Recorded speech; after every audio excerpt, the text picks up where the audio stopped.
Mama, niyuko ko si Zion na nakahiga. Hindi ko alam kung ilang araw na ba kaming nandito. Hindi ko alam kung ililigtas ko pa ba si Zion, ang hina-hina ko. Hanggang ngayon duwag pa rin ako, hindi ko pa rin sila magawang protektahan. Nangako ako sa sarili ko na poprotektahan ko sila pero heto ako't nakatunganga lang sa tabi, at umaasa na may dadating na tutulong. Habang tumatagal mas lalong napapahamak si Zion, hindi ko na alam kung anong gagawin ko. Gusto kong saktan ang sarili ko para magising ako. Dadating na po ba sila papa? Hindi ko alam anak dahil kahit ako nawawala na ng pag-asa. Mama, I'm sorry po kung sana nakinig na lang ako noon kay Tita Angeli hindi po sana mangyayari ito. No, kasalanan ni Mama dahil hindi ko kayo naprotektahan. Natahimik naman kami sandali, nakatulog na pala ulit si Zion kaya napasandal na lang ako at taimtim na nagdasal. Parang yun na lang ata ang magagawa ko, napaayos ako ng upo nang may pumasok sa loob ng silid, si Georgia. Kunin niyo ang bata at ikulong niyo sa isang silid, utos niya sa mga tauhan nila. Sandali, saan niyo dadalhin ang anak ko? Zion, anak? No, huwag si Zion, ako na lang, huwag siya. Pwede bang tumahimik ka? Naririndi na ako sa bunganga mo? Sigaw sakin ni Georgia at sinaman ko siya ng tingin. Mga walang hiya kayo, mga demonyo. Tinawanan lang niya ako at lumabas na rin ng silid.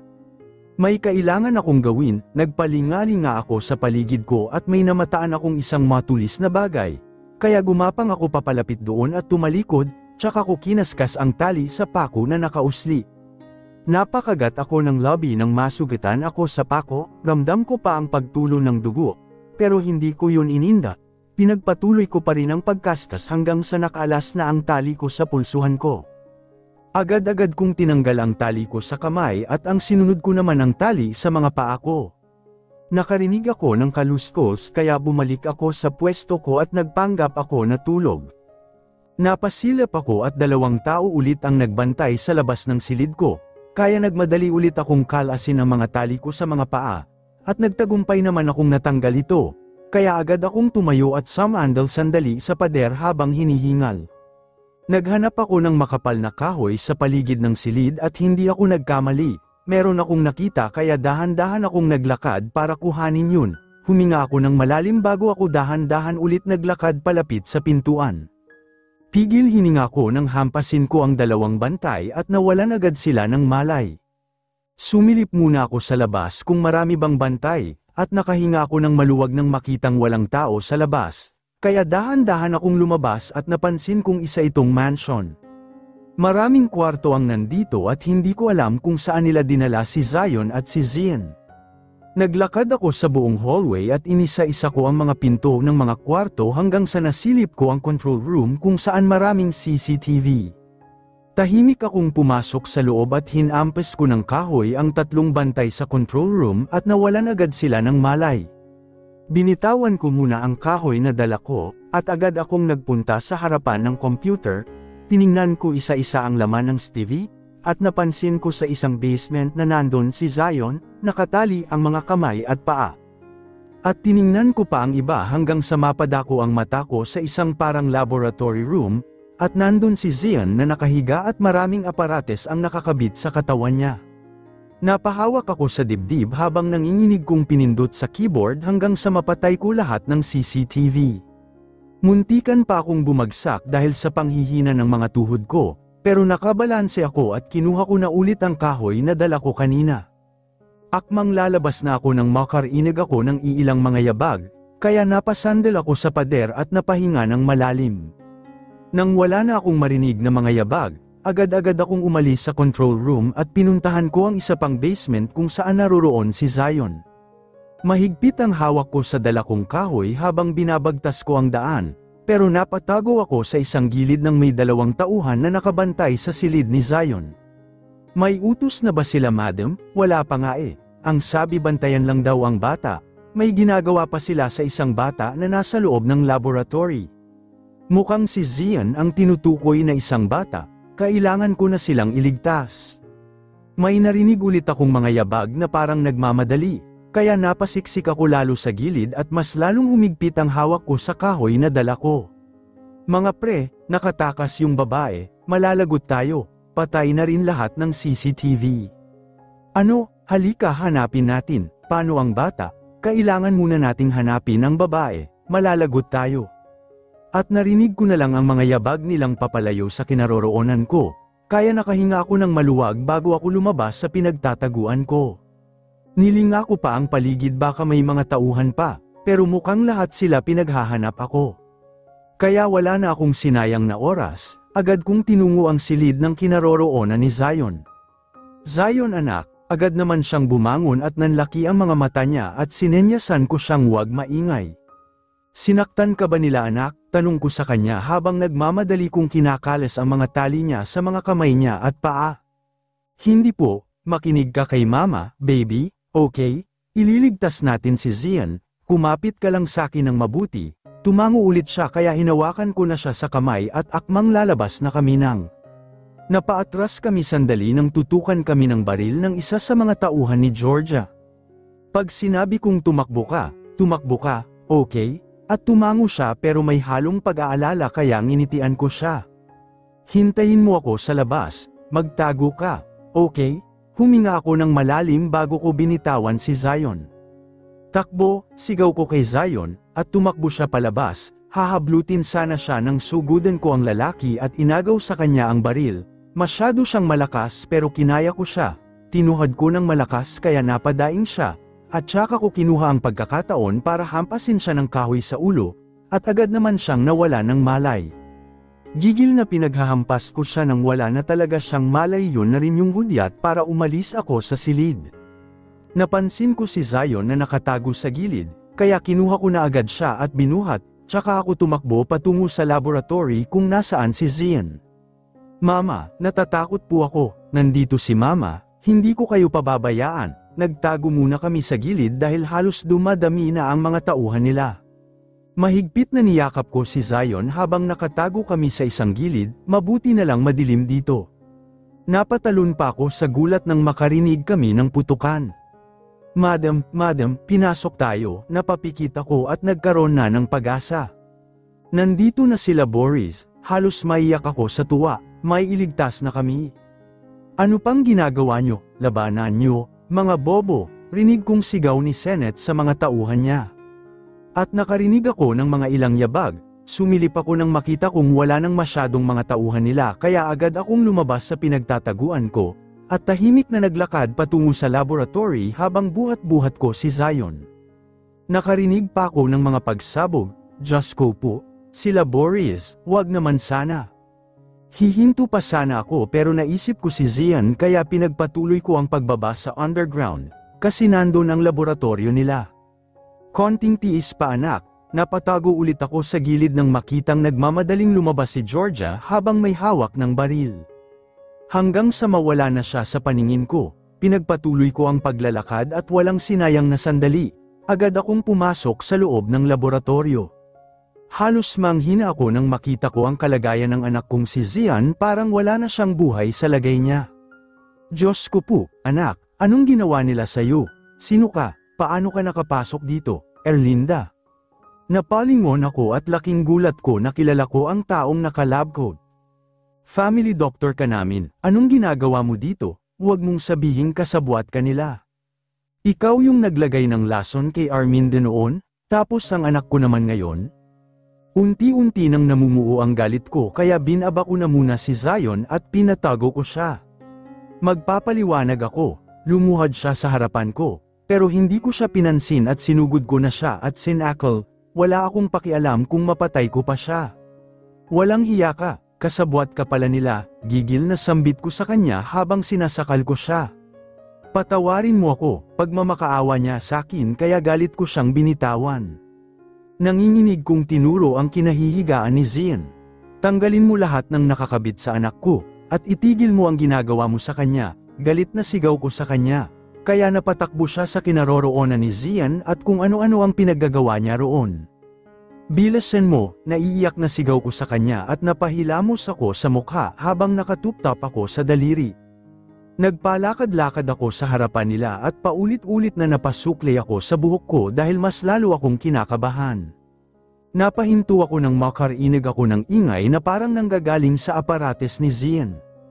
Anong nangyayari sa kanya? Nanginginig na rin ang doktor sa pagpipindot ng kung ano-ano. Anong nilagay niyo sa kanya? Anong tinurok niyo sa kanya? At nanginginig akong lumapit sa kinaroroonan ni Zian. Poison, yun ang iniutos nila sa akin, natatakot na sambit ng doktor kaya tuluyan na akong natamba. Bakit sa anak ko pa? Diyos ko po, ang bata-bata pa ni Zian para maranasan niya lahat ng ito. Bakit ang anak ko pa? Bakit siya pa? Kung pwedeng ako na lang. Ang bata-bata pa niya para masaktan at mahirapan ng ganito, hindi ito ang ninais ko para sa mga anak ko.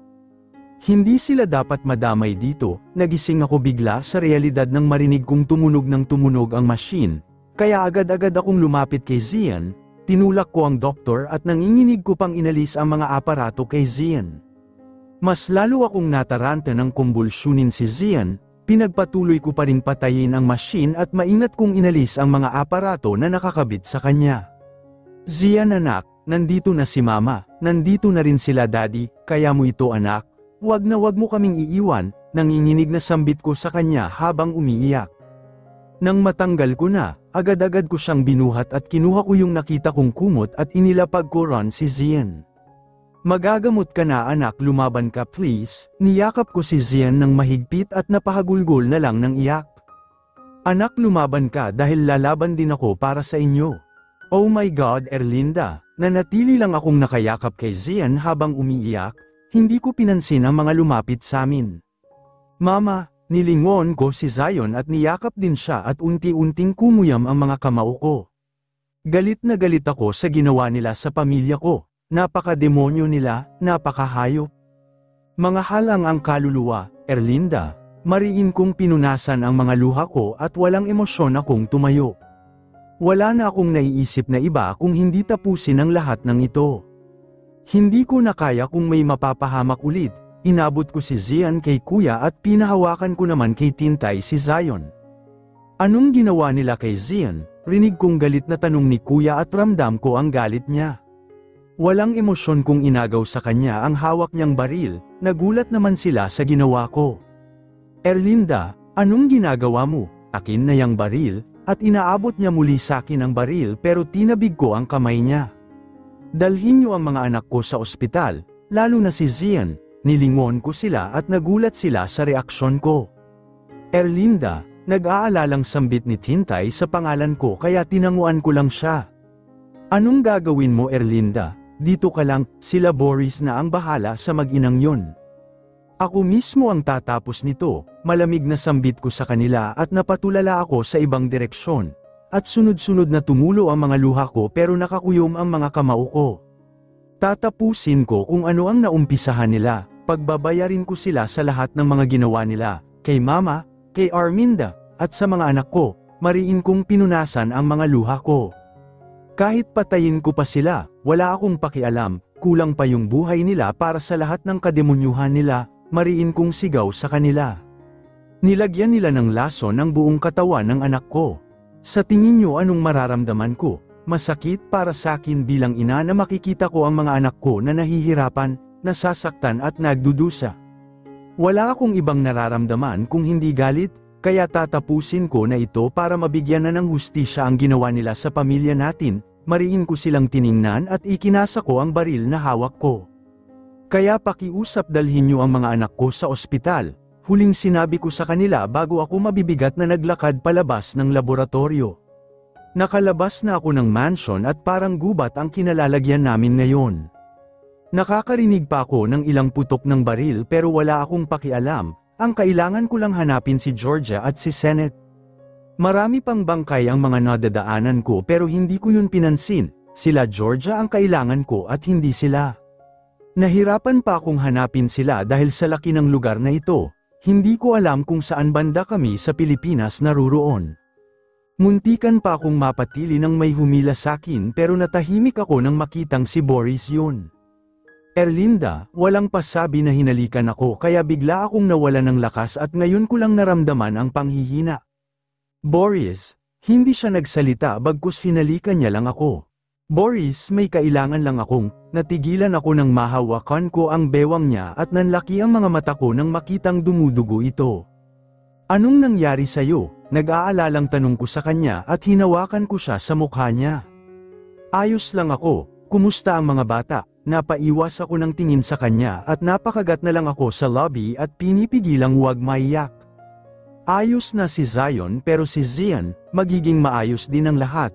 Hinalikan ako sa noo kaya napatango ako sa kanya. Tatapusin ko na ang labang ito, nakangiting sambit ko sa kanya at hinalikan ko siya sa lobby. Anong sinasabi mo? Bulong niya pero tinakpan ko ang bibig niya nang makarinig ako ng sigaw. Erlinda, nasaan ka na? Papatayin ko kayo. Rinig kong sigaw ni Georgia at narinig ko na lang ang putok ng baril niya. Nalalayan ko si Boris na maglakad at pinaupo ko siya. Dito ka lang ha, hintayin mo ako dito, may tatapusin lang ako. Hinaplos ko ang mukha niya at hinalikan ko siya sa noo, tsaka ako tumayo pero nahawakan ako ni Boris. No, stay here, ako na ang bahala, hindi ko na siya pinatapos pa sa pagsasalita nang umiling ako sa kanya. Ako ang tatapos sa kanya, umiwas ako ng tingin sa kanya at tinabig ko ang kamay niya. I'm sorry, sambit ko sa kanya at tinalikuran ko na siya. Hinanda ko na ang 2 baril na hawak ko at walang emosyon akong lumabas sa pinagtataguan namin ni Boris. Magtutuos din tayong 2, Georgia. Finally nagpakita ka rin, Erlinda.